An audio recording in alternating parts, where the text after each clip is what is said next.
Would you have done something differently than President Biden during the past 4 years? There is not a thing that comes to mind. Kamala, where are the children? Kamala, where are the children? America, what if I told you that the United States federal government was running the largest child trafficking network in the history of the world? The U.S. has become the middleman in a multi-billion-dollar migrant child trafficking operation at the border. Experts have told us that these kids are being drugged with Rohypnol to prevent them from telling authorities that these are not my parents. That's why they drug these children, so that these children are able to get trafficked across the border. And that's what happens when you have these soft immigration policies that are allowing people to come in droves. Say you're a family, and we'll take your word for it. Are you ashamed for what you've done to this country? America, what if I told you that the United States Border Patrol agents would create a public-private partnership with Mexican cartels so they could traffic in unaccompanied alien children into America? We have people in there that have been bought out, unfortunately. That's a reality. Should Secretary Mayorkas be impeached, sir? No, sir. No, sir. No, sir. How can you say no when you know he's broken his oath? The DHS under Mayorkas sent a memo out asking the Border Patrol agents to withhold information from the Office of Inspector General. It's corrupt. It's corruption. And it all starts at the top. America, what if I told you that this entire operation was the Democrat agenda and it was being bankrolled by Republicans? Would you believe me, or would you call me a conspiracy theorist? That's the power of the purse, and we will use it, and we will use it. One is oversight. And that's a job that we have, and also, of course, the use of the power of the purse. We need accountability, and we will hold these administrators accountable. The Democrats got everything they want in the spending, and all the hawks got what they want, too. All of this while the border is yet to be secured. Well, why? Why do you think that is? They're afraid of the agencies. That's not compatible with democracy. Yes, you heard that right. The U.S. government has been hijacked by a network of elite pedophiles so entrenched that they are practically the wallpaper in Congress, the Senate, the White House, and every three-letter agency you can name. By the end of this, you won't just see your government differently. You'll see it for the cesspit of corruption and moral decay it truly is. Get ready to have your world rocked. Whatever happened to the power of the purse? But for some reason, Republicans in the Senate are afraid to do this, and I can't for the life of me understand why. I think the reason is because they're threatened. Because they've been compromised by some of these Codell trips overseas, where these members of both the House and the Senate get compromised by sleeping with children. Washington, D.C. is ground zero for pedophilia among the elite. And this continues on through the White House, through the Justice Department. It's not a swamp, it's an open sewer.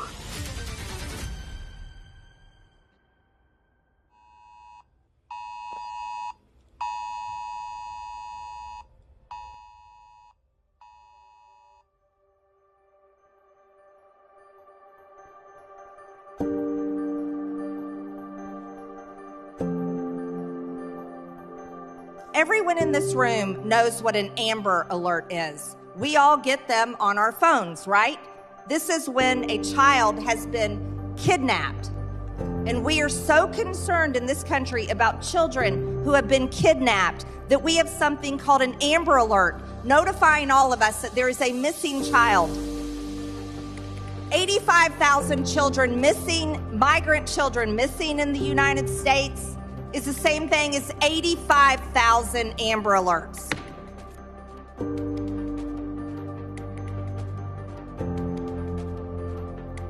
According to a new DHS report, Kamala Harris also lost more than 300,000 migrant children that she allowed to be trafficked into our country. These children are gone. Many of them are dead, and many of them are in sex rings and all sorts of things going on. It's a terrible thing, and nobody does anything about it. How many of those children have you rescued? Can Senator, you give me a number? You are conflating issues. So you can't give me a number. You haven't rescued any of these children. You haven't gotten any of them back. It doesn't sound to me like this is a priority, and I have to tell you, that's what your own agents tell me as well. Senator, I follow the rules scrupulously. What are these wristbands? I don't know what they are. You don't know what they are. These are children being sold into sex slavery, and you don't even know what they are. That is astonishing, Mr. Secretary. ¿Por qué no se despierta?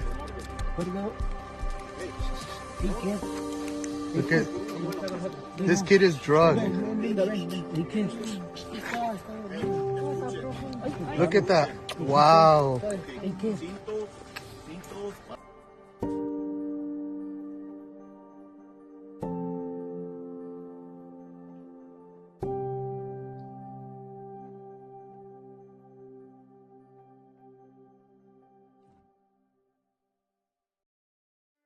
Today, I stand before you, not as an ordinary individual, but as a chosen servant. I've been sent on a divine mission. You may ask, where is God in all this chaos? Well, I ask you in return, who do you think sent me? I am here to speak about the mission that has been laid upon my heart. A mission so urgent, so monumental, that it resonates with the very essence of human compassion and divine justice. God has revealed to me a grave injustice. 437,103 unaccompanied alien children have been trafficked into America since the Biden administration took office. These are not just numbers. These are lives, souls, children who are in dire need of rescue from the shadows of the American nightmare that they are living. Where is God? He is here, working through us, through me, to right these wrongs. I stand before you wearing the armor of God, not as a physical metal, but as an unyielding faith, courage, and righteousness. I am here to declare that I am unafraid of the daunting task, unafraid of confrontation, and unapologetic in my mission. For those who might question or depose my divine calling, I urge you to reconsider. This is a mission about saving children, about restoring innocence. God's children are not for sale. If you so much as touch a hair on one of their precious little heads, it's men like me who plan to hunt you down. You ask, where is God? He is in the resolve of the willing to act, in the hearts of those who still believe in justice, in the hands that reach out to lift these children from the abyss. God has not abandoned us. He has empowered us, giving us the strength to be his hands and his feet in this world. Let it be known that through prayer, action, and unwavering faith, we will not only rescue these children, but also illuminate a path for others to follow. We will show that when God calls, his servants answer, ready to face any challenge, armed with love, truth, and the undefeated will to serve. To those who might think of obstructing or undermining this sacred duty, I pray for your soul. Forgiveness is between you and your God. I've just been sent to arrange the meeting. Another message to the criminal cartels in Mexico. We will show no mercy to the cartels. He's going to designate you a terrorist organization, and he's going to wipe you off the face of the earth. Drug smugglers and human traffickers receive the death penalty. You're done! You're done! We've got a new administration coming in. I've heard some comments by some of the nominees, because as has been stated, there's at least, I think 320,000 is the number that I've heard here in the United States. DHS issued a report stating the number lost UACs was not 85,000, it was over 320,000. Trafficked, exploited, and the staggering 320,000 missing migrant children. When you hear the number, 320,000 missing children can be hard to wrap your mind around what a figure like that might look like. I need you to understand the full scale of this operation so you can comprehend how corrupt our government really is. The video you are watching on the screen is Michigan University's football stadium called the Big House, the largest football stadium in America with a seating capacity of 100,000. If we take 3 of those stadiums and we set them side by side, this will give you a great visualization of what 323,000 missing children would look like. On August 19th of 2024, the Office of Inspector General and the Department of Homeland Security released a report that stated HHS had taken custody of over 448,820 UACs. UAC stands for Unaccompanied Alien Child. These are children that arrive at the U.S. border without a parent. As of August 24th, 2024, HHS has openly admitted to losing 323,000 children. Now, in order to understand why I say people like DHS Secretary Alejandro Mayorkas, HHS Secretary Xavier Becerra, and ORR Director Robert Mercos will be sentenced to death if they are found guilty of the crimes that we expose in our documentary. To grasp the full implications of this situation, it's important to understand the roles and responsibilities of these key figures and their respective organizations in managing the issue of unaccompanied alien children. HHS Secretary Alejandro Mayorkas, as the head of the Department of Homeland Security, he oversees border security and immigration enforcement, which directly impacts the intake and initial processing of UACs. Next, we have HHS Secretary Xavier Becerra. The Department of Health and Human Services under Becerra takes custody of UACs once they cross the border. HHS, through its Office of Refugee Resettlement, is responsible for the care, placement, and eventual release of these children. Next, we have ORR Director Robin Marcos. As the director of the Office of Refugee Resettlement, Marcos oversees the welfare and placement of these children in the U.S., including ensuring they are placed in safe environments. The Office of Refugee Resettlement, led by Marcos, is central to this crisis. Allegations against these officials suggest systemic failures, criminal neglect, trafficking of children across state lines, child endangerment, and crimes against humanity, all of which could lead to severe legal consequences when proven in court. Let's start with ORR. The Office of Refugee Resettlement, ORR, is ran by Robin Marcos. If we swing over to ORR's website, we can find the unaccompanied children released to sponsors state by state. On the left, you will see the state. At the top, you will see the year, 2015 all the way to the left, and up to July 2024 on the right. If we scroll down to the bottom of the page, we can see the total number of unaccompanied migrant children who came across that border without a parent. The first number I have highlighted is 2020. During Trump's last year as president, only 16,837 UACs arrived at the border without a parent. Not one of those 16,837 children were released to an unvetted sponsor. Under the Trump administration, every child that arrived at the border was DNA tested. The only way a child could be released to an adult is if the parent took a DNA test. Fast forward 1 year, Biden takes office, and the numbers explode by 639%. In 2021, 107,646 UACs arrived at the southern border. In 2022, 127,447. 2023, 113,495. And last but not least, 88,515 UACs arrived at the southern border as of July 1st, 2024. Since Joe Biden took office and Kamala Harris was appointed the border czar, 437,103 migrant children ranging in age from 0 to 17 were delivered to Border Patrol agents by Mexican cartels. That's an average of 124,886 children per year that arrive at the U.S. border in search of the American dream, only to find out that they've been sold into the American nightmare. Over a 3.5-year period, HHS is admitted to losing 323,000 migrant children. 323,000 divided by 3.5 gives us roughly 92,857 per year. Do you guys remember receiving 92,000 Amber Alerts last year? I sure don't. If we take 92,857 and we divide that by 365 days per year, you can see that on average, 252 migrant children vanish every single day. Could you imagine getting 250 Amber Alerts every day? That's 11 per hour. So I ask you, America, where the hell are the missing 323,000 children? There's more than 300,000 children. Over 300,000 children, they came through the border, they released them, and we don't know where they are. The question they don't want us asking is, where are all the missing children? What happens to these children? How can hundreds of thousands of kids go missing in the United States every year and nobody knows where they are? They just vanish? I don't think so. Kamala, where are the children? Kamala, where are the children? Now, in order to answer the question where, first let me explain how. And in order to show you how that the United States government has entered this public-private partnership with these cartels, in order to show you how HHS and DHS and Border Patrol agents have replaced the mules, the smugglers, and the cartels, I need to show you how a normal trafficking operation runs, so that way when we come back and compare them later, you can understand side by side. Now, in order to answer the question where, first let me explain how. In order to understand how these children are vanishing, we first need to start at the beginning. Plausible deniability. Plausible deniability is the ability to deny knowledge of or responsibility for actions taken by others, often to avoid blame. This is where we first uncover the public-private partnership that DHS has made with these Mexican cartels. Let's take a look at how these child trafficking networks work and how their checkpoints are structured. Number 1, you have the merchandiser, the victim. Number 2, recruiter or kidnapper. 3, smuggler. 4, cartels. 5, the country of Mexico. 6, mules. 7, child traffickers. 8, stash house. 9, buyer. And number 10, once they make it into America, they are now living the U.S. nightmare. Now, before I can explain how this operation runs, I need you to understand a few things first. When we are discussing child trafficking, there are 3 critical phases that are very dangerous for the trafficker.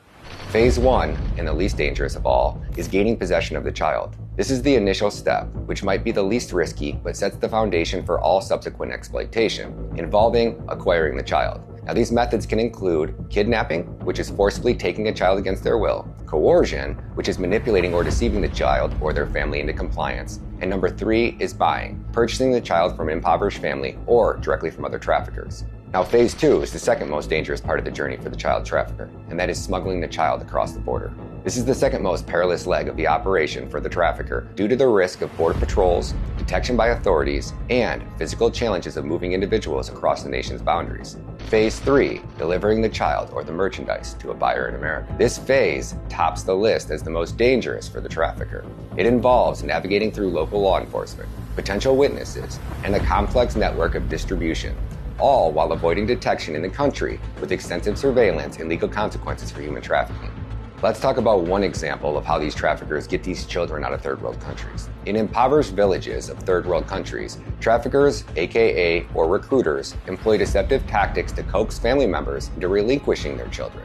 They often masquerade around as high-end nannying agencies, promising that a child will serve the household of American celebrities, thus offering them a shot at the American dream. Unfortunately for the child, once they are under the trafficker's control, they are savagely raped and beaten into submission. These children are quickly reminded of their dire consequences of resistance or escape. The threat of cartel violence against their family back home ensures compliance. This is but one method among many that traffickers use to acquire children. After securing the child from the village, they pass them into the hands of smugglers who then transport them to Mexico. Here, the trade in human lives has become horrifyingly efficient. Children have turned into the highest liquid commodity. To draw a parallel, just as one might steal a car and sell it quickly to a chop shop in Detroit, in Mexico, a child can be sold for $3,000 almost immediately. Some traffickers boast about abducting 3 to 5 children every day. This rampant trafficking contributes to the phenomenon of children from 180 different countries appearing in Mexico, each with their own heroic journey and desperate story, driven by the darkest machinery of human trafficking. From there, the cartels will traffic the children through Mexico to the US border. Once they arrive at the border, the child will be trafficked into America by a mule. The mule only has one mission, taking the merchandise across the border and delivering the merchandise to the trafficker.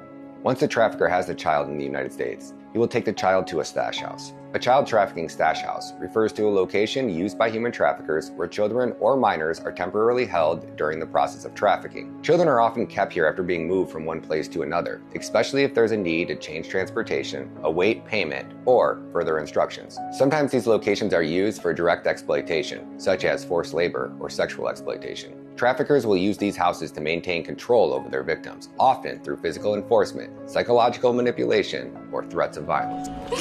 Così el dinero de los dos, porque si no dice que lo voy a matar si no cortaron un dedo.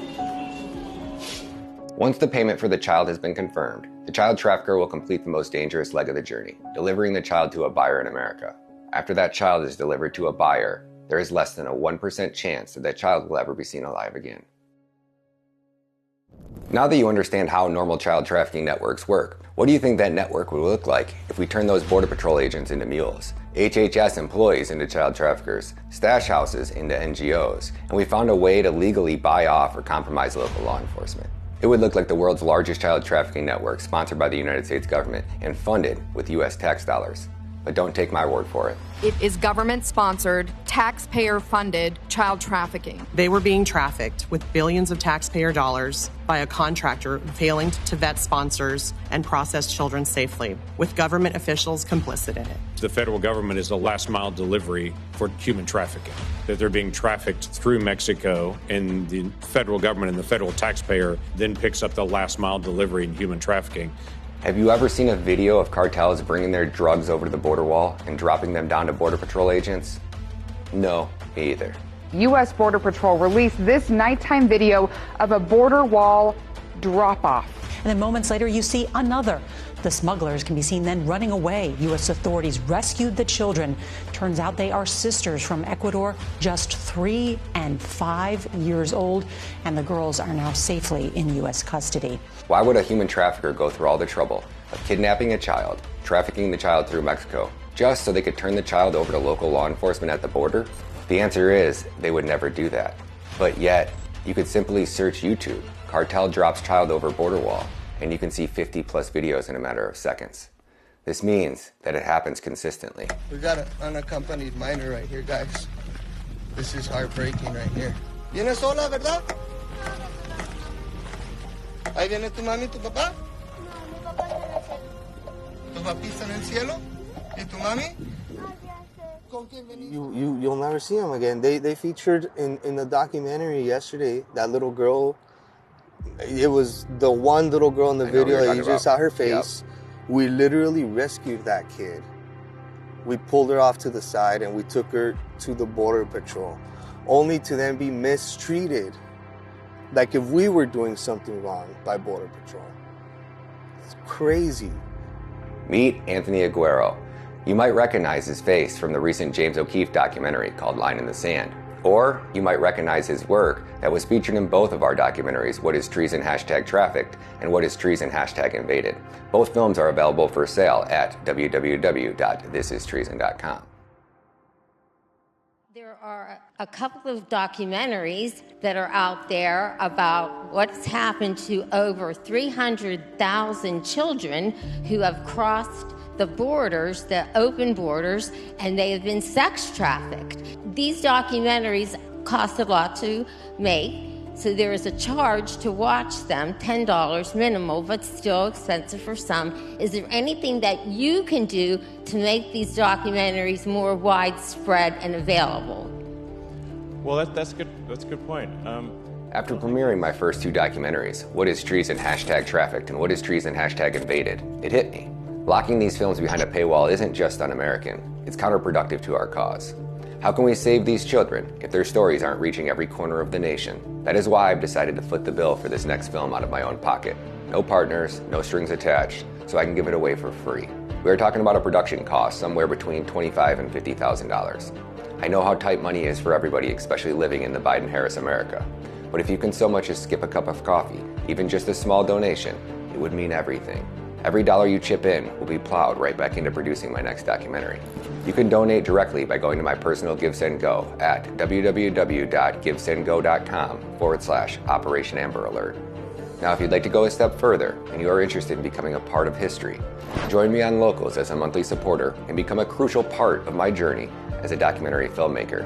Your support will not only grant you access to exclusive behind-the-scenes content and early film releases, but you will directly fund the travel and expenses required to expose these pedophiles and this political corruption across our nation.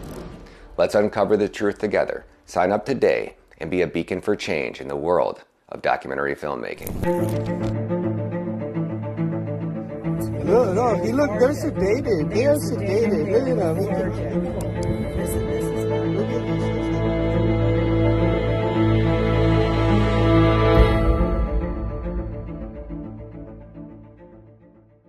Where do you draw the line if you're working on that border, if you're working in one of these NGO facilities where the kids are being housed, whether you're part of this whole cover-up of this invasion of our nation? Where do you stand? Where do you draw that line in the sand between collecting your damn paycheck and doing what's right?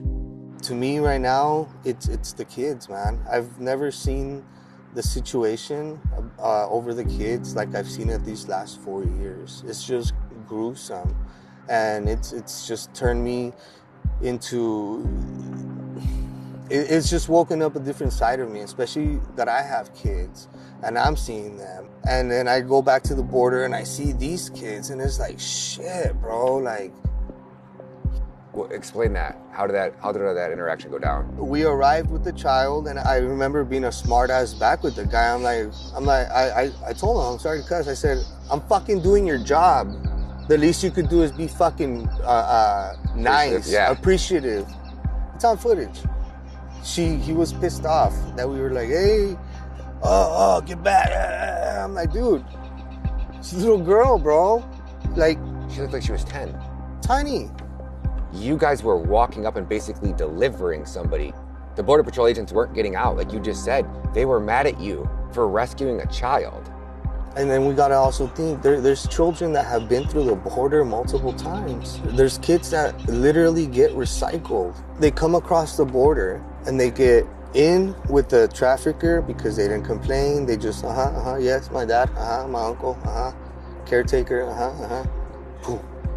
That guy has already gamed the system. He's in the U.S. Miguelito goes back to their side of the border and does the whole trajectory all over again because there's no DNA testing being done. And even though they might do the retina in their eyes, there's nothing stopping them from hey, this is not your kid, they can't stop them. They continue to process. Where in good faith do you as an agent continue just to do this? When do you say, I can't deal with this anymore? How can you continue to do that? It's just a job. Are you not capable of doing anything else other than process and traffic children? You're literally an extension to the trafficking machine. You're the processing line. You're known as the Uber patrol to the cartel. They use you as an extension. You work as hard as the cartel wants you to work. You're on their dime. You're on their call. When they call you, you're there. When they need your ass to go pick these people up, you're there. You don't get a pass anymore. We know what's going on. So you're either, what side of history do you want to be on? 250 children every day are delivered to a pedophile or a sex trafficker.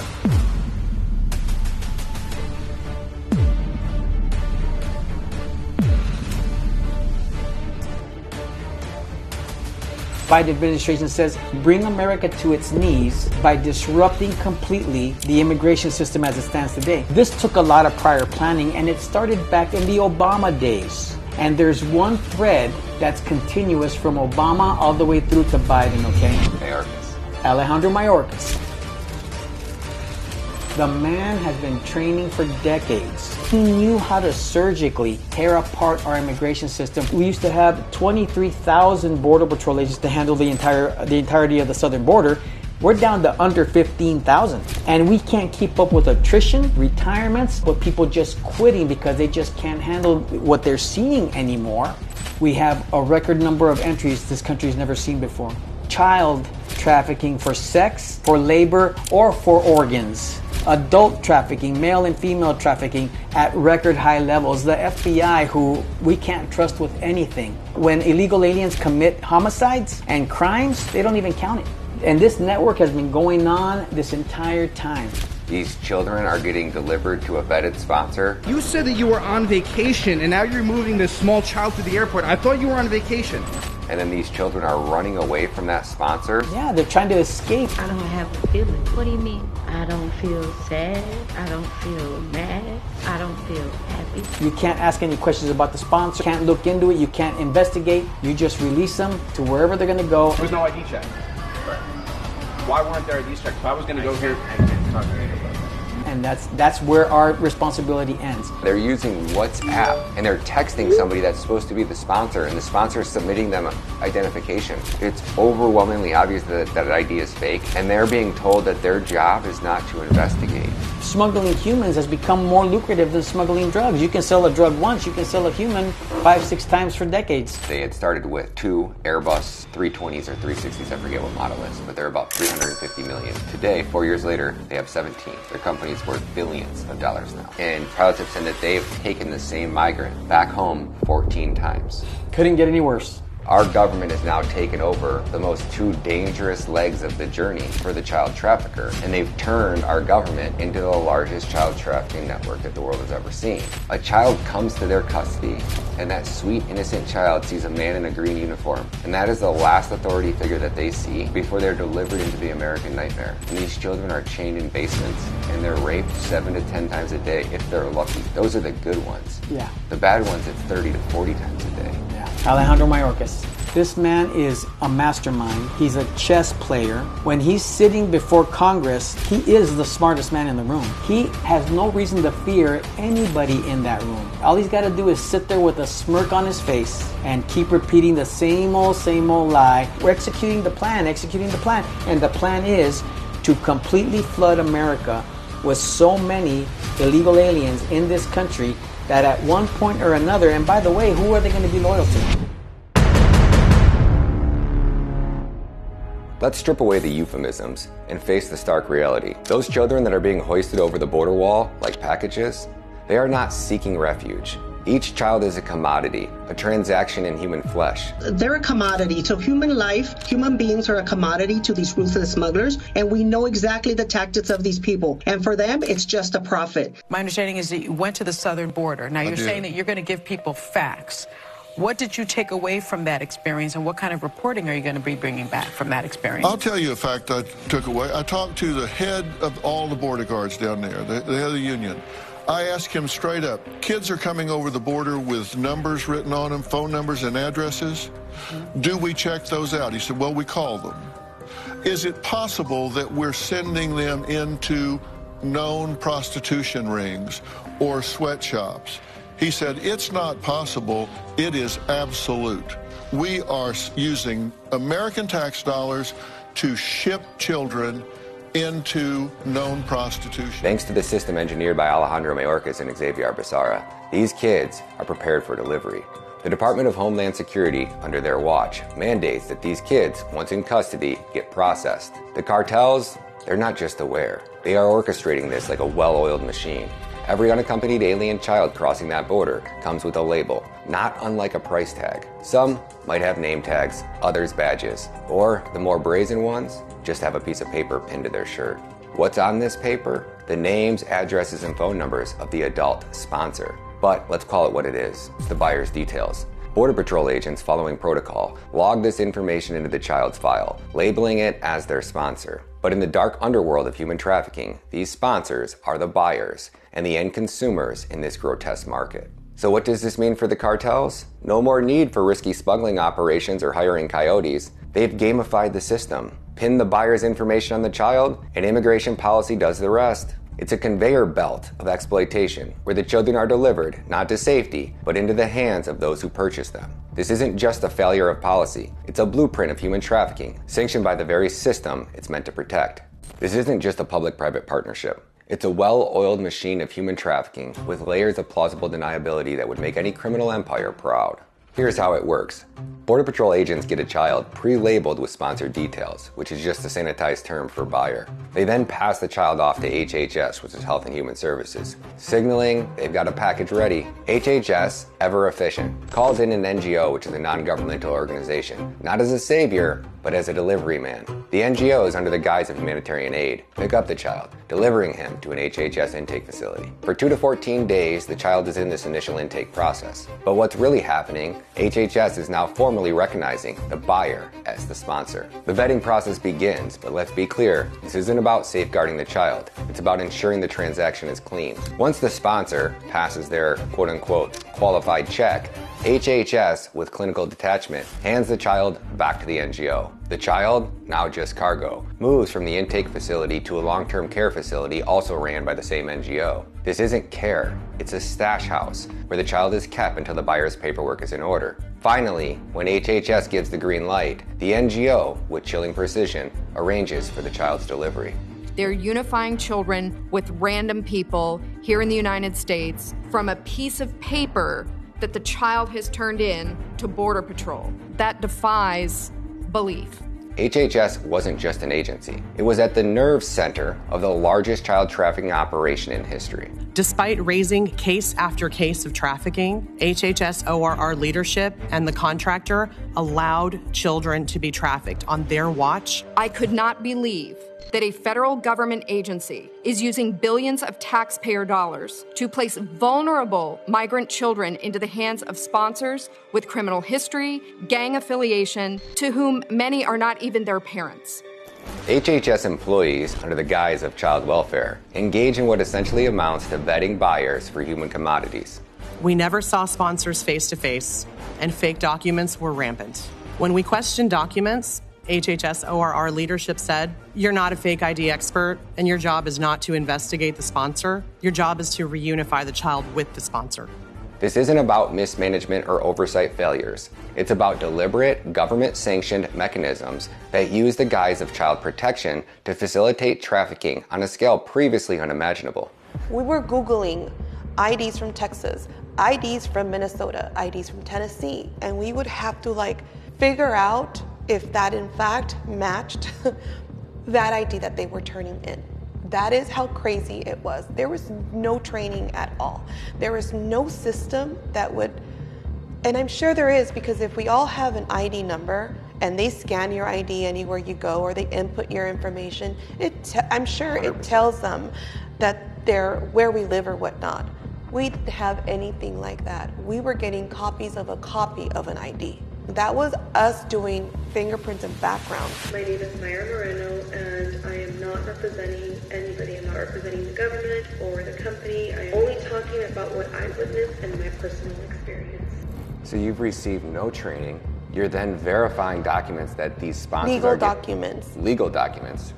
Legal documents to verify that they are who they say they are, that they actually have a legit form of ID, so we can actually understand who this child is going to. They're giving you fake documents, which we know are fake, so we assume that the name is fake, the address can be fake, right. And then you guys are verifying that the only verification you're doing is just looking on Google to see if the ID looks like a Tennessee ID. Right. And you're looking at a photocopy of a photocopy. Mm-hmm. And then you're going on Google and going, yeah, I think this photocopy of a photocopy looks.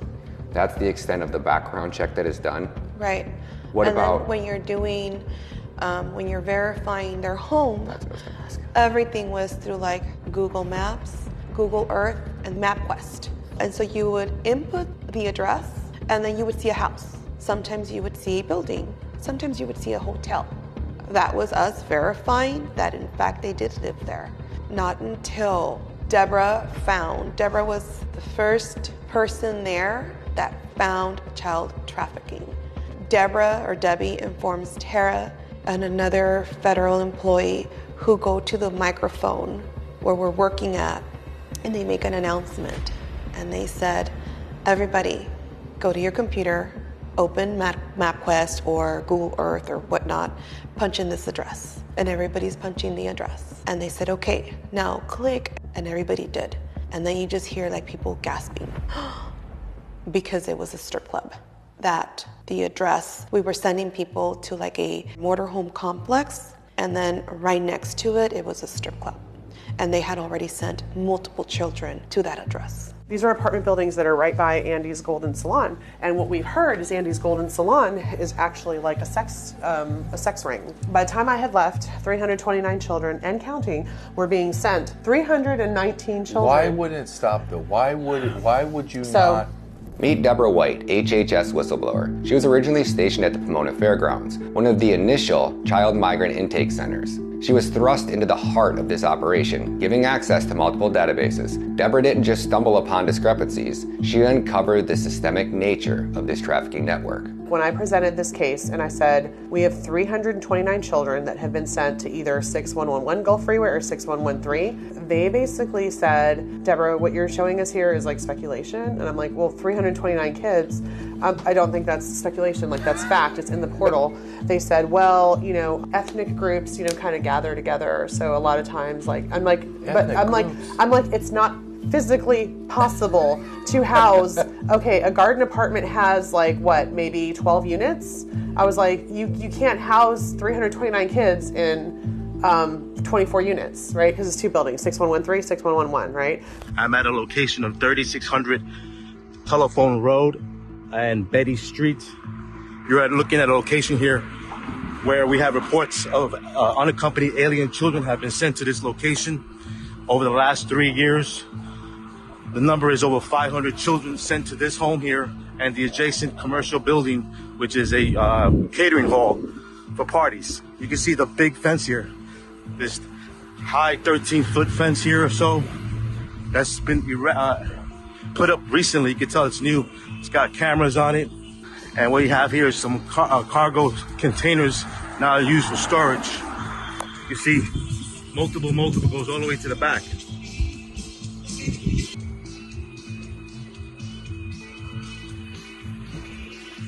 These children have also been sent to this apartment complex here, reportedly Gateway House Apartments. There are more migrants out there. And then Victory Apartments as well. And this whole apartments go all the way down to the end of the street. So I did my due diligence. I would do aerial views. I would do front views. That's how I caught many cases that were going to dilapidated houses. They look condemned, like boarded up, no windows or boarded up. In this case, this has a facility right next door that is basically a no window facility, okay? So Andy's Golden Reception Hall, is known for potentially sex trafficking, that kind of thing. But it's not been shut down. People know about it, but it's not been shut down. And we were sending kids. When Deborah, armed with damning evidence, laid out how 329 children were funneled into these addresses, her supervisor's response? Speculation. As if proximity and sheer numbers were just a coincidence. Now let's crunch the numbers from apartments.com on Gatehouse apartments, which were built in 1971. Here's the math. Total, they only have 50 units. 10 units are one-bedroom pads, each with a tight 684 square feet. 30 units, 2 bedrooms, and 10 units have 3 bedrooms. That's 100 rooms in total. To call Deborah's detailed report speculation is absurd. We are talking about cramming 7 kids into every single apartment. This isn't speculation. It's a glaring red flag of a systemic child trafficking right under our noses, dismissed by just the wave of a hand, as if the truth doesn't matter.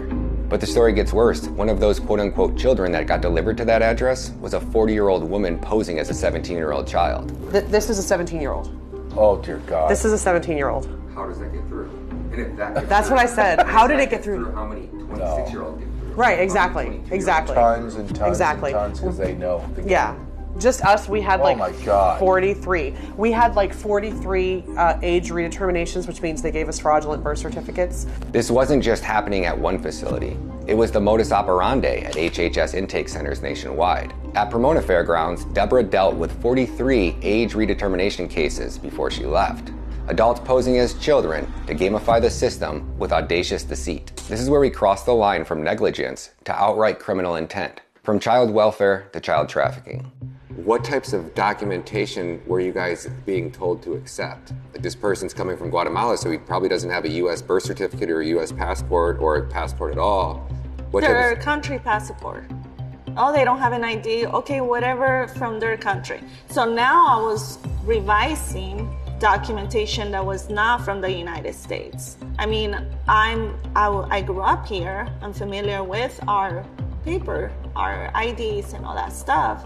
Now I had to revise documentation from other countries that honestly, it was like, what is this?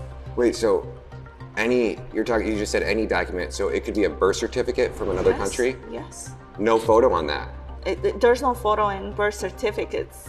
So you were being ordered, say that was signed off on by a higher up saying that we'll accept this type of document? Mm-hmm. And you're releasing a child to an unknown adult male. This could be a 49-year-old male that's, let's say he's black, and you could be releasing a 3-year-old Chinese girl to somebody that's obviously a different race, and the only document you have could be a birth certificate from Africa?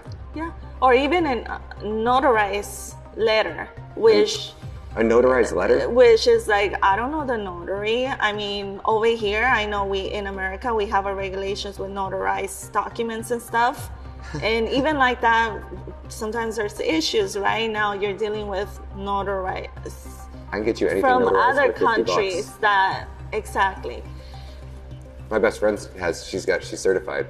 Anytime I need anything notarized, I got it, $50. Doesn't matter what it is. Yeah. So you're handing a child over to somebody that's just giving you some type of notarized piece of paper from some notary, and these notaries didn't even have to be a United States notary, or they did? No. This is insanity. I mean, there's so many crimes being committed by our own government. It's not laughable because it's children, but like, you're telling me these stories and I'm just like, I laughed a minute ago, like, it's so unbelievable that this is happening. You can't even describe it to anybody. Myra, Catherine, and Deborah were handed fake IDs by the so-called sponsors. When they raised alarms, the response? Dismissal, as if the concerns were trivial. You were checking, you were doing your job, and if you were taking a long time releasing that child, you would get in trouble. They would yell at you. What's taking you so long? You're not doing your job. They would use fear tactics, shaming tactics, If you would start questioning, hey, this doesn't look right, this is clearly abuse or whatnot, they would fire you on the spot for talking back or just trying to protect the child. We have 3 federal whistleblowers, Deborah White among them, who have laid bare this scheme before Congress. They documented evidence, like the HHS Field Program Specialist, Adriana Lynch, who knew that these IDs were fraudulent, yet did nothing. Deborah confirmed it herself with the embassy, only to be punished by Lynch for overstepping. So like when I called the consulate to verify some documents, I got reprimanded. Adriana Lynch comes over to me and she says, "You're never to call the consulate again. I heard that you called the consulate. That is my job. You are never to call them again." So I got in trouble. She was the person who was verifying, like if we thought we had a fake document, like we were to send it to her, and then she would send it to the consulate and come back and tell us that like it wasn't fake or it was fake. The United States government, with all of its technological powers, could very easily verify these documents in a heartbeat if they wanted to. But it doesn't. I mean, between facial recognition software, voice recognition software, and all the different ways to track people, how can we in this day and age not be able to find them? How can hundreds of thousands of children have disappeared? The United States is the #1 destination in the world for sex trafficking, that every sex trafficking ring worldwide knows bring the kids to the United States, that this administration is participating in the trafficking of kids because they're paying companies, LLCs, and nonprofits and church groups, they're paying them to take these kids and disappear them. We have on a manifest here that this child is going to a place that we've already identified as trafficking. You know, I need to make sure that you understand. And they're like, "Tara, you do understand that we only get sued if we keep kids in care too long." And then she leaned in and she said, "We don't get sued by traffickers." Are we clear? To every attorney watching, reach out. There are crimes being exposed here that demand legal repercussions. When a federal employee says, "I'm just doing my job," it's a confession of cowardice, complicity in a system designed to exploit children. And for the spouses of those Border Patrol agents who facilitate child trafficking, how do you sleep knowing your partner is a cog in a child trafficking machine run by cartels with the tactical approval of our own government? Every single agent knows deep in his heart what's going on is wrong. Children get trafficked every day. We don't take their biographical info. We're very busy up there. We're overran with children we can't keep track of. Where are those children going? We don't know. We can have plausible deniability. If you can sleep at night with plausible deniability, sickens me to my core.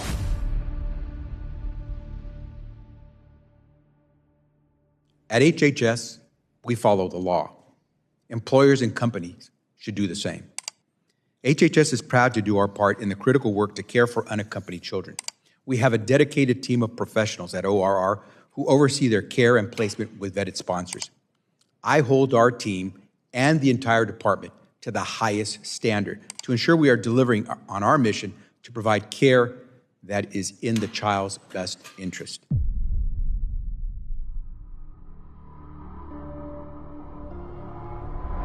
Fact number 1, HHS axed the rapid DNA testing that took just 45 minutes to confirm family relations. They said it takes up too much time. Oh. You know how long it takes? 45 minutes. And you can confirm if this child is related to this adult or not. 45 minutes. A measure that effectively prevented child trafficking. Under Trump, these tests revealed that 40% of the adults crossing with kids were not related. Let's put this in perspective.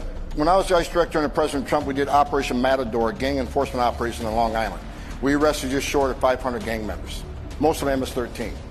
42% of them entered the country as a family unit.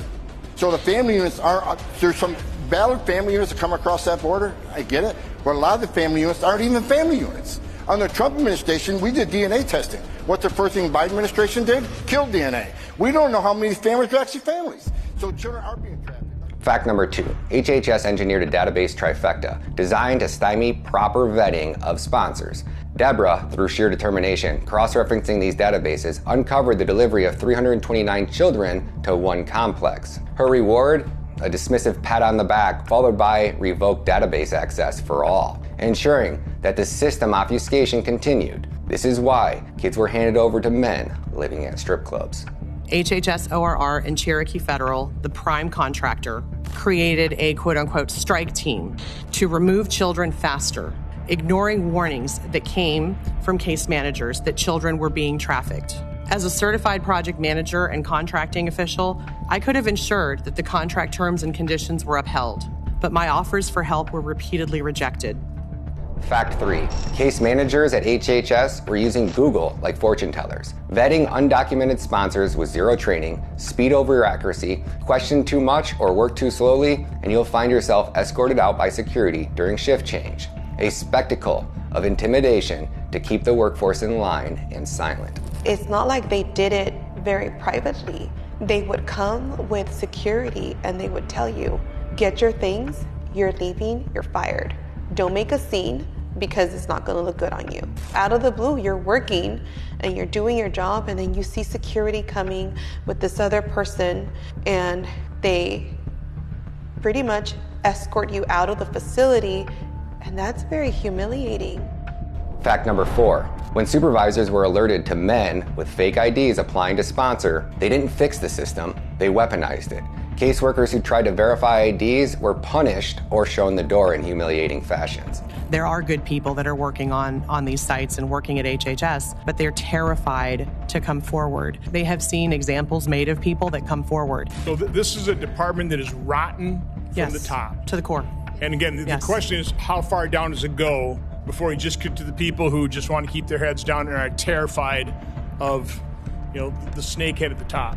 Fact 5. Those 323,000 missing children, HHS didn't lose them. They're delivered to the address designated by cartels, a system so efficient it turns children into parcels, dispatched to whatever nefarious fate awaits them. Now they find them in forced labor. I guarantee there's some in child pornography movies now.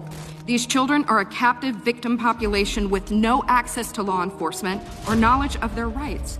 They are extorted, abused, neglected.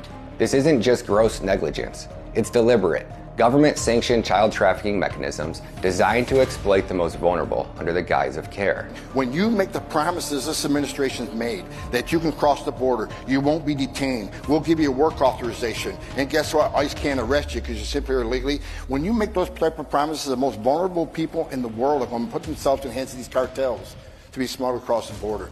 This administration's policies are dumb. They're killing record number of Americans. They've killed a record number of migrants. And God help us, thousands of these children are in very bad situations right now. And someday it's going to come out. And we need to hold these people responsible. Amen. Amen. We are talking about a level of evil that most of us can't wrap our head around. To build out a military-style child trafficking operation at this scale, it would require compromised government officials at every level. Timelines matter. I want you to pay attention to which 3-letter government agencies created this military-style child trafficking network. And I want to walk you through the 289 executive orders that Joe Biden had signed in his first year in office. On January 20th of 2021, President Biden issued 93 executive orders, obliterating every immigration policy ever created by the Trump administration.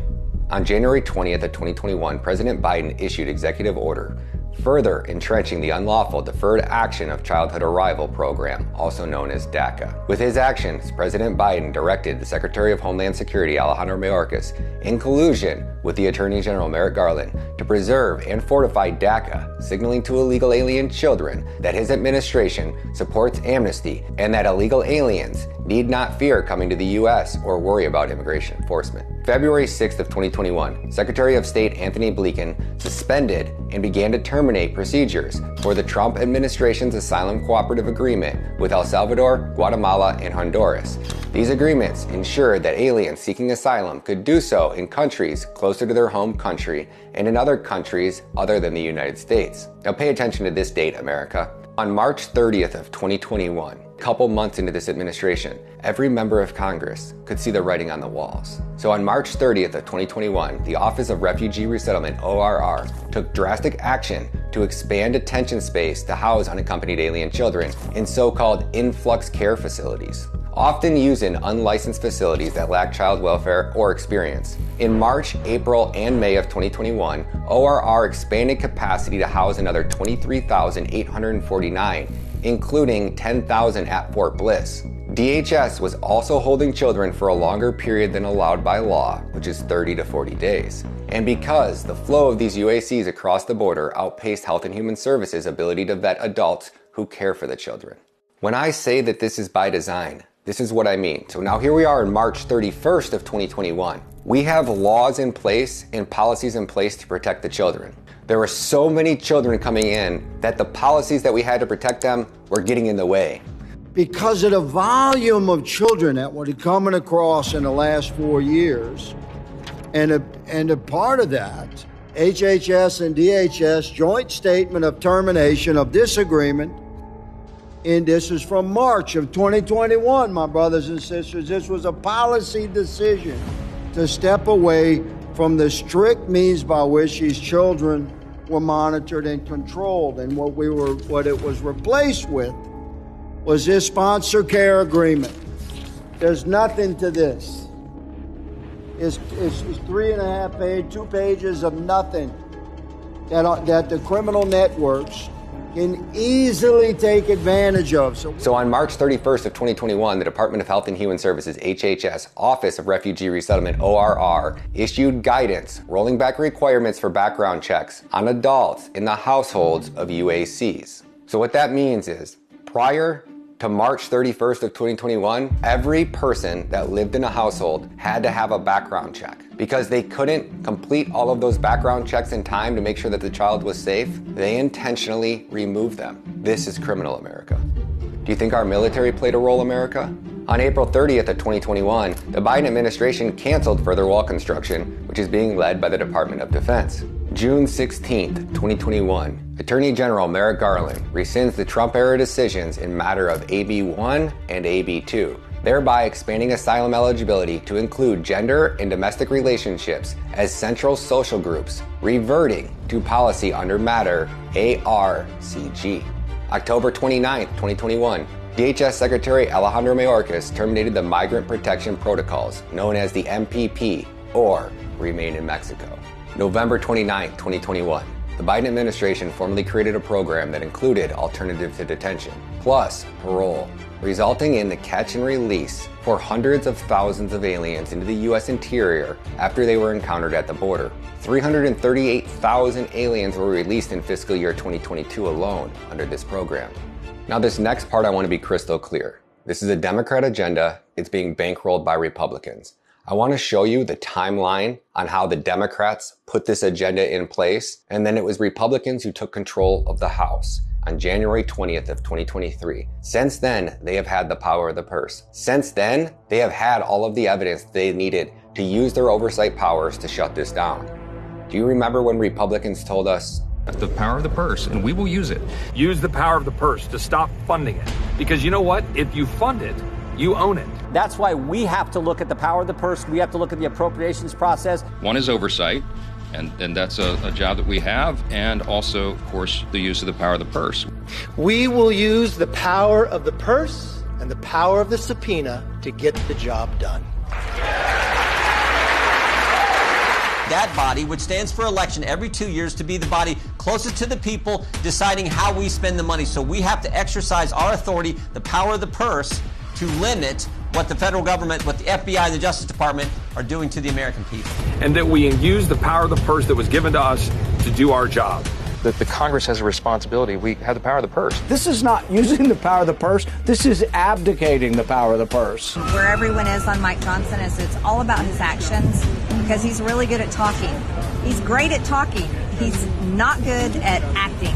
The power of the purse, and we will use it, and we will use it. We should recognize the power of the purse. They, in a word, hold the purse. This power over the purse may in fact be regarded as, and this is the most important part, we control the power of the purse. But the fact that the Congress, controlled by Republicans, that controls the purse, what are you guys going to do to contain the FBI? That's why we sent the letter. That's why we sent the letter. I can tell you right now, people are going to stop supporting Republicans if Republicans don't get their act together and actually do something about this. Republicans continually have their head up their ass and can't figure out how to actually use the power that the people gave us. People are sick and tired of a feckless, useless Republican Party that never does a damn thing to stop any of this.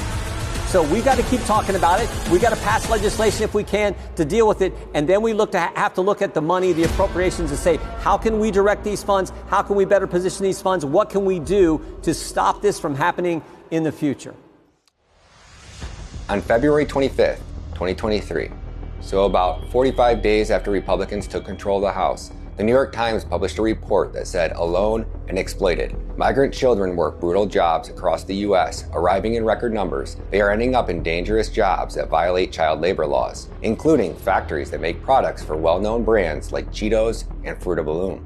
This report expands in great detail that HHS, under the guidance of Xavier Becerra, had lost over 85,000 migrant children. Fast forward about a month. On April 26th of 2023, the House Judiciary Committee hosted an oversight investigation titled House Committee Holds Hearing on Unaccompanied Migrant Children. On July 27th of 2023, the House Oversight Committee on Energy and Commerce hosted an oversight hearing titled Stopping the Exploitation of Migrant Children. And this was the oversight of HHS Office of Refugee Resettlement. On October 25th of 2023, Senator Grassley and Senator Cassidy hosted a roundtable investigation titled The Exploitation Crisis, How the U.S. Government Fails to Protect Migrant Children from Trafficking and Abuse. What members of Congress were on the House Judiciary Committee, you may ask? Well, 23 Republicans and 17 Democrats, with ranking member Gerald the Garden Gnome Trollbridge Nadler. The House Committee on Energy and Commerce has 29 Republicans and 23 Democrats. Senator Grassley's roundtable had about 5. That means that there are over 100 different politicians in Washington, D.C. that were actually at hearings or on committees that directly investigated this child trafficking nightmare. Yet not one of them has done anything to stop it. I want to be crystal clear. The Republicans control the power of the purse. They have had all the evidence they need to shut this operation down. Not only did they not shut it down, they increased funding to accelerate this operation. Republicans released a jaw-dropping report revealing nearly $500 billion of your tax dollars have gone to the border crisis under Biden. Our first condition on any national security supplemental spending package is about our own national security first. The border is an absolute catastrophe. Then they do the opposite. Is there some sort of secret oath that Republicans take after the cameras go away to actually not do any of the things that they just promised to do? I mean, seriously.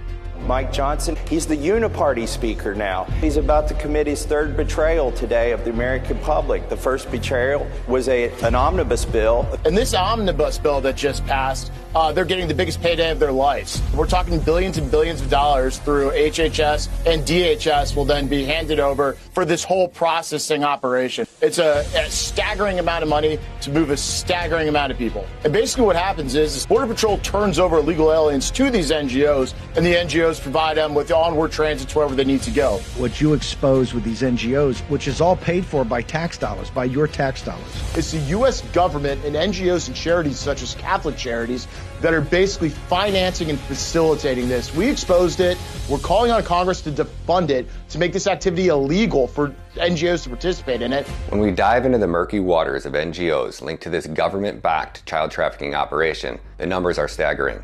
The Office of Refugee Resettlement, ORR, boasts about managing 289 facilities across 29 states. But dig a little deeper, and you'll find that over 14,000 NGOs in America are supposedly aiding migrant children. Today's focus, 3 key players: Southwest Key Programs, MVM Inc., and Endeavors. Let's tackle Southwest Key Programs first. Back on June 18th of 2018, a user on X that goes by the name of @LastRefugee2 laid it all out. Southwest Key Programs wasn't just shady. It was the epicenter of immigration exploitation. They uncovered that this outfit in 2014 was allegedly paying South American human smugglers with our tax dollars. A staggering 98% of their revenue comes from government grants. Fast forward to 2024, and Southwest Key Programs has morphed into what could only be described as the most profitable child prison camp empire in America. Boasting about 56 locations across 18 states. From 2020 to 2024, they've pocketed a cool $2,890,997,217 from us, the taxpayer. Now consider, in light of what's been laid bare in this timeline, and my first documentary, What is Treason? #Trafficked, we can assume that every single member of Congress, every senator, and every politician with a shred of awareness knows that our taxes are funding the world's most extensive child trafficking network. Not once has either party used their power to protect these children. You've often spoken about your partnership with these NGOs. Who's paying for this? Are you aware of who's funding these NGOs? We are grateful for the appropriations at Congress. So the United States taxpayer is funding them, is what you're saying? Alejandro Mayorkas is secure in his job, far more secure than America's border. And Republicans will just keep giving the Department of Homeland Security and the rest of the Biden regime our money. What they are using that money for is to entice people to enter the country illegally but at the same time, they're aiding and abetting people who are circumventing the vetting process so that we know who are the criminals, who are the ones that are trafficking children. This administration refuses to do anything about it, and the Democrats refuse to do anything about it in Congress. And I am sad to say that probably half of our Republican conference, they're willing to just keep funding this government instead of saying no more money for this government until you secure the border. Quite frankly, many of my colleagues in my own party here in Congress refuse to acknowledge it. America. What if I told you that in addition to appropriations, Congress has oversight roles over federal agencies? Congress carries out this function by holding hearings, and they conduct oversight of agency enforcement operations, functions, and policies. Congress may pass a law that directs an agency to take action on a certain subject and set a schedule for the agency to follow it in issuing rules. More often, an agency surveys its area of legal responsibility and then decides which issues or goals have priorities for rulemaking. Congress can overturn executive orders by passing legislation that immediately defunds them. Hey America, did you know that Congress has the ability to overturn executive orders by passing legislation that invalidates them? Congress can also refuse to fund executive orders or policy measures they contain. That means that on January 20th of 2023, when Speaker McCarthy became Speaker of the House, Republicans had the ability to overturn every single executive order that Joe Biden put into place. But they didn't. These are the same traitors, the same treasonous Republicans who just voted to send $100 billion to Ukraine and Israel and Taiwan and then keep our border spigot flowing. They're in on it. So you also discovered certain NGO groups, such as Catholic Charities. Yeah. They are helping out these illegal immigrants. They're actually funded by the Republican Party. Yes, these are groups that are to the left of most mainstream religions. They're liberal Christian charity groups, and they have formed various NGOs. The Lutherans have one, the Catholic Charities another one, and they don't believe in borders. And yet we funded them. The Republican budget last time around actually gave these NGOs the money to keep doing what they've been doing for a couple years. So yes, we have evidence that NGOs are deeply involved. The evidence is out there, circulating on platforms like X, in independent reports, and through the brave whistleblowers who risked everything to expose this. The question isn't whether this is happening. The question is, why is it allowed to continue? The people that are entering the United States and remaining in the United States to continue a process of legalization, they are releasing them to us so that we can make sure that they are put in a bus by their families. We contact their families and they can move on and be safe. We got, I guess you could say, got lucky to get reimbursed to some of the efforts that we've been doing for so long. And that is taxpayers' money. They are basically helping the cartels make their money, and they're making a little money on the side for them. I know that people would like to say these are religious organizations. They may be loosely affiliated with their respective churches, but they are not the churches. And basically what's happening now is the federal government is using these organizations to launder illegal immigration. Every dollar we've unknowingly given to these entities has funded not just a policy failure, but an orchestrated scheme of child exploitation. We start off with a massive investigation into Southwest Key, the allegations of sex crimes against undocumented migrant children and intimidating them not to report it. The federal lawsuit alleges a pattern of abuse for nearly a decade, claiming multiple Southwest Key employees harassed and abused these unaccompanied minors as young as 5 years old, up to teens shy of 18 years old. As seen in the DOJ lawsuit against Southwest Key for sexual abuse of children in those shelters. Meanwhile, taxpayer dollars fund no-bid contracts for these NGOs, whose CEOs have tripled their salaries, hire staff teaching migrant girls to dance provocatively, and continue receiving payments for undelivered services. This is a tragedy, and it is treason, because this is not bad policy or bad mistakes or somebody's incompetent. This is intentional. So when you do intentional acts against your nation, that is treason. So, Mr. Carroll, my colleagues on the minority are very concerned, though, about your language. What do you think of that? I find it fascinating and interesting that after hearing about all this testimony, and right now, thousands of children are being raped, children are being murdered, and I'm going to quote President Trump when he said, a lot of these children are already dead, end quote. All this tragedy that we're dealing with. And we want to talk about what I said about Speaker Johnson in a podcast that I don't even remember.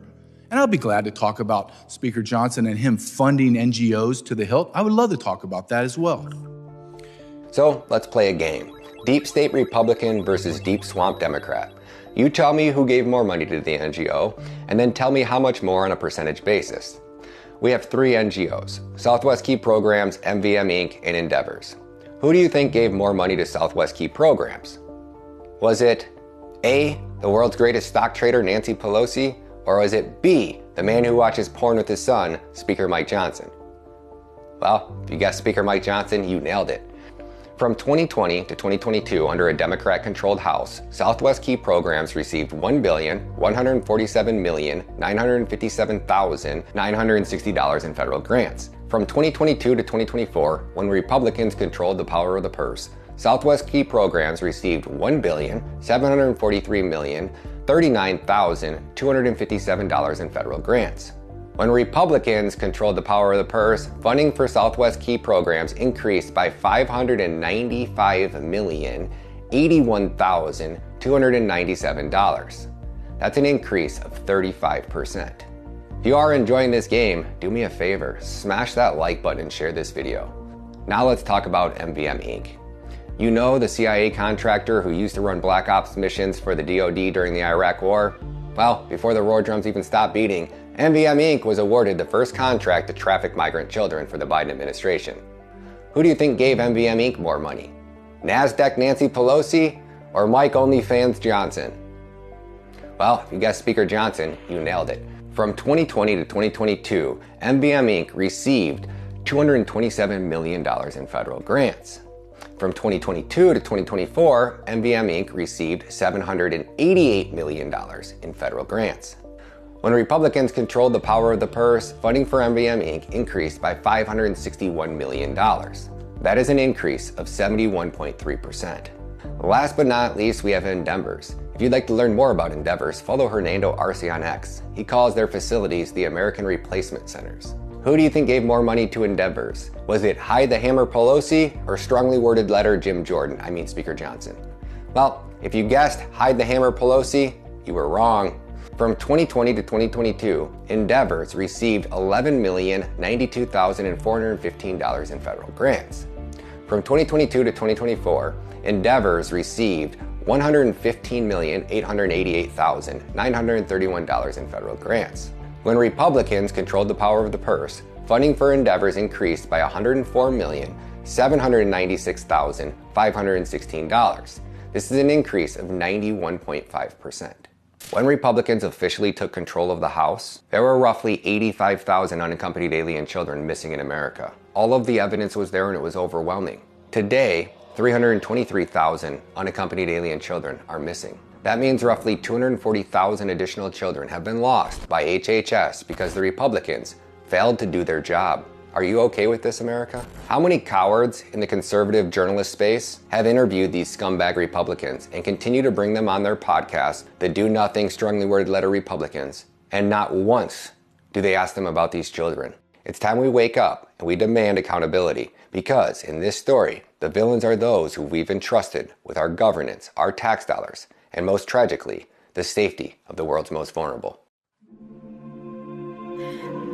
This rope is used to tie up children and women to these trees, tying their hands together so they can't struggle and fight and claw back. And they take turns. This is gang raping, guys. This isn't, just your typical. This is violent gang rape. The condoms and the lube were right next to the kid's shirt and the socks. The kid's socks. Sick. All this stuff just left. The probability that thousands of these UACs are being raped at this very moment is 100%. Human trafficking is one of the greatest humanitarian crises of our lifetime. The very system meant to protect vulnerable children has become a trafficking pipeline.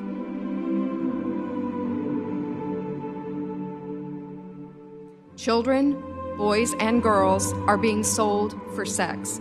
Cases of migrant children as young as 8 with sexually transmitted diseases.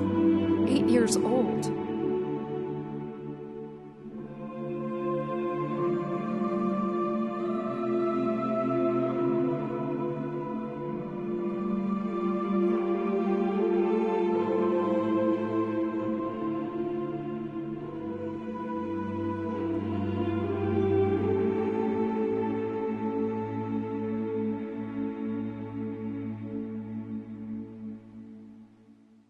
Dear America, I have a message from God. Matthew 18:6. If anyone causes one of these little ones, those who believe in me, to sin, it would be better for them to have a large millstone hung around their neck and to be drowned in the depths of the sea. What if I told you that God sent me on a mission to rescue these 437,103 missing migrant children? Hear me now, for I come bringing not just a message, but a prophecy. A storm is brewing, one that will not be quenched by the tears of the wicked, but fueled by the resolve of the righteous. To the predators, the pedophiles, the soulless who prey on the innocent, heed this warning. Your time in the shadows is diminishing. The light of justice is piercing through, and men of valor, men with the fire of righteousness in their veins, are stepping forth. You have hidden, you have schemed, believing yourself unseen. But know this, every whisper of your vile acts, every hidden corner where you thought you could conduct your depravity, will be flushed into the open. I stand before you, not as a man, but as a herald of a new age, clad in the armor of God, which is not merely a metaphor, but a reality of unyielding resolve. I, and those like me, fear no man, no threat, no shadow. We will never bend a knee to tyranny, to a vice, or to corruption of the soul. This is more than just a call to arms, it's a divine mission. A mission to expose, to dismantle, to eradicate the darkness that festers in the hearts of those who would harm the defenseless.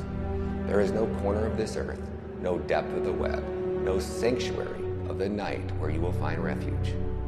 We are coming with the tenacity of warriors and the compassion of saints. We will hunt you down, not just for vengeance, but for the protection of the innocent, for the future where children laugh without fear and women walk without dread. Predators, pedophiles, hear me well. Your days are numbered. Be prepared to face the wrath of those who have taken up the mantle of justice, for we are on a divine mission, unyielding, relentless, and we will not stop until justice is served. You've preyed on the innocent, the helpless. Now it's you who will feel the fear.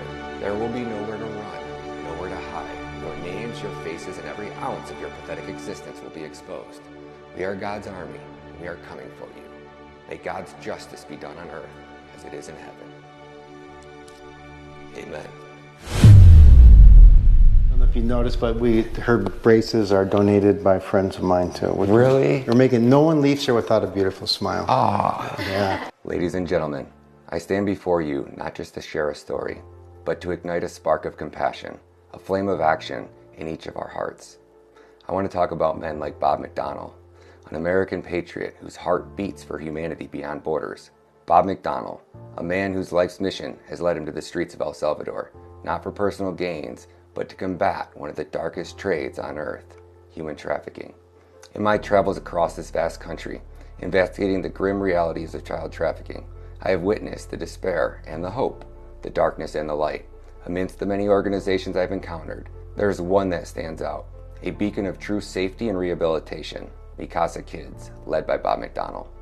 His organization, the House of Life, is not just about rescue, it's about transformation. Bob's mission goes way beyond rescue. He provides a sanctuary for those who have suffered the unimaginable. Women and children who are not only trafficked, but often violated by those who they should have trusted the most, their family and relatives. These survivors, all of whom have become pregnant through such heinous acts, find not just temporary shelter at Bob's facility, but a home where they can nurture and raise their children. The transformations I witnessed in these young mothers and these children is nothing short of miraculous. The joy and happiness on the faces of these children, who knew nothing but fear and pain, is a testament to the healing power of the love and security provided by Bob's organization. Knowing where these children came from versus where they are after spending just 1 year under Bob's care, it's a fucking miracle. What this man has done for these children, I've never seen anything like it. If you guys could just skip 1 cup of coffee, this is where you send your money. This guy's truly saving lives. Oh, yeah, is there anything that she would like to tell me, or anything that she feels is important that other people know? Que es muy bonito y es un lugar muy especial para las madres que aquí pueden tener muchas oportunidades. That it's here is a very special place, and it's a very good place, and it's a place where young mothers can have a lot of opportunities. Now imagine for a moment, if you will, the life of these children. Picture their fear, their pain, and their desperate need for salvation. Now consider that, with a donation as modest as the cost of your daily coffee, you could be part of their rescue. For every $30,000 donated, the House of Life can prevent 12,000 individuals from enduring the horrors of rape and abuse. Let that sink in. Your small act of kindness can literally save thousands from a lifetime of trauma. Between the ages of 12 and 17 years old in New York City, this little girl was raped. We guess about 60,000 times before she was finally set free. And that's the fate of thousands of children. I was ignorant. So the fastest growing enterprise in the world is child sex trafficking. Fastest growing criminal enterprise in the world is the selling of people. In a world often overshadowed by individual pursuit and self-interest, here stands Bob McDonnell, a testament to what one person's resolve can achieve. His work isn't about borders or nationalities. It's about the universal language of human kindness and justice. He's not just saving lives, he's restoring hope and dignity where there was absolutely none. I ask you today, with the warmth of your morning coffee in your hands, to consider the power of a simple donation. If you could, skip just one cup of coffee, or perhaps a few. Imagine the difference that money could make when pooled together. It's not just about the money, it's about what that money represents, our collective empathy, or commitment to humanity. Each one of us has the power to change the narrative for somebody else. Every dollar you donate is a step towards breaking the chains of human trafficking. It's an investment in a future where every child can grow up free and where every woman can walk without fear. Let's honor the spirit of men like Bob McDonnell by joining his mission. Let's make a concise choice to part with small luxury, knowing fully well that our sacrifice can lead to somebody else's salvation. Together, let's build a house of life in every corner of the world where darkness lurks, turning it into light. Thank you, and may we all find the courage to act, the heart to care, and the willingness to give. Remember, it's not just about money, it's about making a difference, one cup of coffee at a time. Together, we can change the world. If you'd like to learn more about Bob's organization, please watch the full interview. It'll be linked down in the description, or it'll be posted in the comments as well. Bob is truly a hero. Words can't describe what I saw. I've been to a lot of these facilities that claim that they actually care for children, and you see how the children are treated in these facilities here in America. The look on these girls' faces when I walked in and I was with Bob, and seeing them laugh and smile and joke, and the love they have for Bob. He's became the father figure that every one of these women, Bob's became the father figure that every one of these children wish they had. Bob is the father that every one of us wish we had as well. I've never found one in this entire time of doing this, one organization that I could tell you, America, that yes, if you donate here, your money will directly go to saving children. And I'll do one further. I'm going to be down in El Salvador quite often.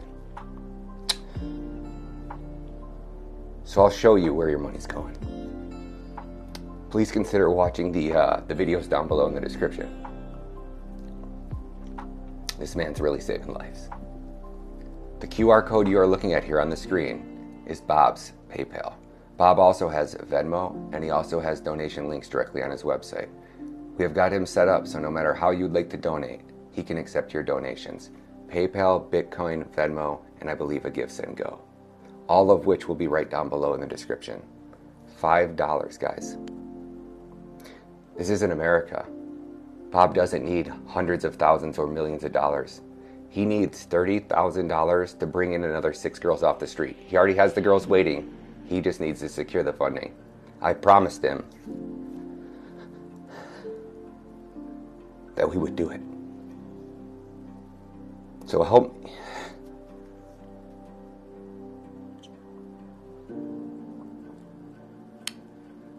Help Bob, help me raise this $30,000. And I'll give you a front row seat so you can hear directly from the kids. Could you imagine getting raped by your father, your uncle, your brother? Could you imagine getting raped by your cousin and then going to your grandma at 6 just to have your grandma beat you bloody and tell you that it was your fault because you wore shorts? That is the trauma that these girls have been through. That's one of their stories.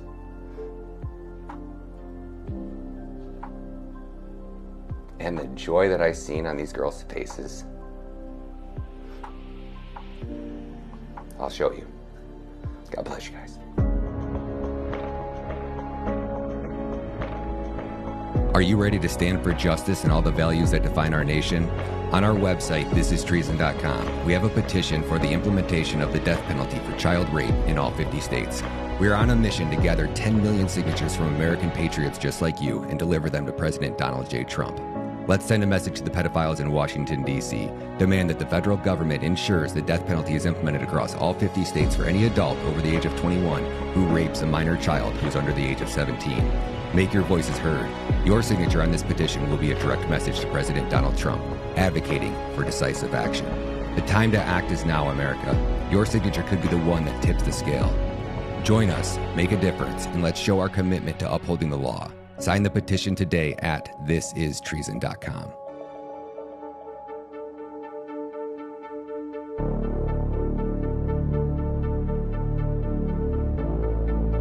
If everybody were to watch a documentary, What is Treason? #Trafficked, if everybody watched that, all 300 plus million Americans, Trump would win like this. I don't know why it's not the number one issue. Every time I come back from an operation, I'm just like incensed when I read the news, like what made the headlines. The headlines every day should be, millions of kids are enslaved and the United States is driving the market with their policies. So I would encourage more to come out, more to whistleblow. I would encourage them to be as loud as they can. I know there's the Hatch Act and there's certain things they can't do, as public officials, but we need a change in administration. We need somebody like Donald Trump who understands what's going on and will put an end to this. Will the Trump administration commit to finding these children? I haven't been asked that question, but the answer is yes. It's a simple answer. A lot of people have wondered, how is this going to work? You know Tom Homan, he said we did the greatest job in the history of the border. Every president I worked for said they're going to secure the border. President Trump actually did it. Tom Homan's coming back. Yeah, Tom Homan's coming back. I would say that would be announced next week, except I'd rather announce it now. We got over 300,000 missing children. Over 500,000 children have been trafficked into the United States. This administration released them to unvetted sponsors, and they can't find 300,000. When President Trump's president again, we will go rescue these children and save them. I asked Donald Trump in my interview with him, would you locate these children? Will you promise to find the children that the Biden administration has lost? And he told me straight up, that's easy. We need to save these children.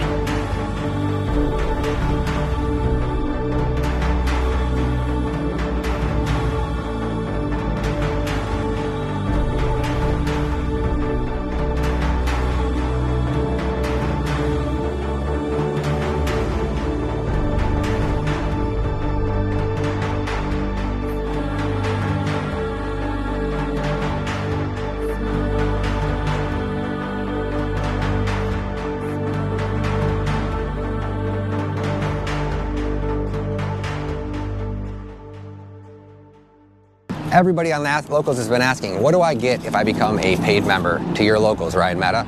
Well, what you're going to get is you're going to get a front row seat at all of the behind the scenes footage as I'm traveling across the country, filming documentary after documentary after documentary with a main focus on human and child trafficking. So where are we at right now? We're in San Diego. We're right here along the Mexico-California border. It's Tijuana over there. This is the United States over here. This is San Diego. And this area is called Whiskey 8. So over here behind us, you see these tents over there in the distance, and you see that trailer? That trailer is a giant shrine, and it has 8,300 names on this back wall. And those are the migrants that have died attempting to migrate to America. And those tents over there, those white tents, those are NGO shelters that are stacked with food, groceries, diapers, cooking stations, pots, pans, water, medicine, you name it, COVID-19 testing kits are all in there, all bought and paid for with our tax dollars. So we're down here with Audra Morgan. She goes by Eye of the Storm SD. She's an absolute hero, a legend, and a patriot. This is Tijuana over here. What's really unique about this spot of the border is you got the double border wall. So across there is Tijuana. You can see we have an 18-foot to a 30-foot border wall, depending on where it's at. And then on this side, we have an 18-foot border wall with 3 rows of Constantino razor wire. And what's really unique about this is they're starting to use cement poles. So I assume that's because the cartels have been cutting through the border wall. If it's steel, it's just easy. With any saw blade, you can just chop right through it and easily weld it back together. Now these cement pillars are drastically different. So it looks like we either have steel or aluminum on the inside, and then these pillars are wrapped in concrete, which is really unique. So this is the kind of stuff that you guys are going to get over here on Locals. You guys are going to get a behind the scenes look at exactly everything that goes into travel, all of the work that we go, setting up equipment, the behind the scenes look. You guys are going to get that all over here on Locals for $4.99. So I just despise sponsors. I don't want Ryan mad at anything to ever be brought to you by Pfizer or Moderna or Big Pharma or Big Business or Big Corporation or let alone Big Government. So in order to keep this operation up and running and to continue to scale it at the rate that I want to scale it, where you guys have a never-ending supply of content coming in order to do that, you have to have a team of people working for you. I have to have several editors. I have 4 editors right now. 4. One documentary is $20,000 just to edit it. One full documentary edited with just one editor. And that's only a 30-day documentary. That's not including if this gentleman has to work for 6 months editing one film. So they can drastically ratchet up. But let's say the very cheapest we could do it, and that's if I edit it a lot, is $10,000. If I have an editor edit all of it, at the very least it's $20,000. So that is just to pay the editor, not to count the flights. So when me and JJ filmed our documentary, we took 13 trips. 13 trips all across America. That's 2 flights, and every flight when you're flying now is at the very least $500, if not upwards of $900 to $1,000, just for one flight. And a lot of these times we'll get a whistleblower or a source that'll contact us last minute and be like, hey, I can do this interview on this date, and it's a week out, and now your ticket's $1,200. So all of those things add up. We got flights. Every time I fly in, you see this rental car, and no, I didn't upgrade to the GM Arcadia model, right? Because I travel so much, they upgraded me for free. So I have to pay for the standard price of a car, and I got like the next level up in their SUVs. So every time I travel, I'm always at the absolute bare minimum. Now, when I'm doing interviews and I'm renting an Airbnb, I have to have enough room to set up. So a lot of the 1-bedroom apartments, they just don't cut it. So you pretty much always have to rent, at the very least, a 2-bedroom house or a house that has an open dining room. You can't just go and do one of the, 1-room rentals where you just get a room, because I have to bring people over, I have to interview, I have to set up my lights, I have to build out a studio inside these facilities. So when you guys are watching these videos and you guys are getting the behind the scenes look, you guys will fully understand how much work and money and time and resources go into this. Just the travel, what me and JJ spent, I think, was $63,000. And that was just out of what the money that I brought out of my own pocket. It's expensive to be out here. People that produce content on this level, they have teams, they have editors, they have a personal assistants, they have managers. We're doing it out here by ourselves, baby. And we're always going to be brought to you right here just by you guys. God bless you guys, and hopefully you guys enjoy this content. Drop those comments, share it, tell your friends. Our goal is to get 1,000 $5 a month supporters. If we can get 1,000 $5 a month supporters, we can take this to the next level. If we can get 2,000, we can start to build the team. If we can get 3,000, which will be about $15,000 a month, we can blow the roof off of this thing. That means giveaways, that means special meet and greets, that means events, that means so much more to make this feel like it's a team effort, because that's what we are. We're Team America, baby. We're Team Freedom. We're Team God Bless the USA. We're Team Donald Trump 2024. Let's get this man back in the White House. Let's rescue these women and children. God bless you. God bless America. We out. Peace.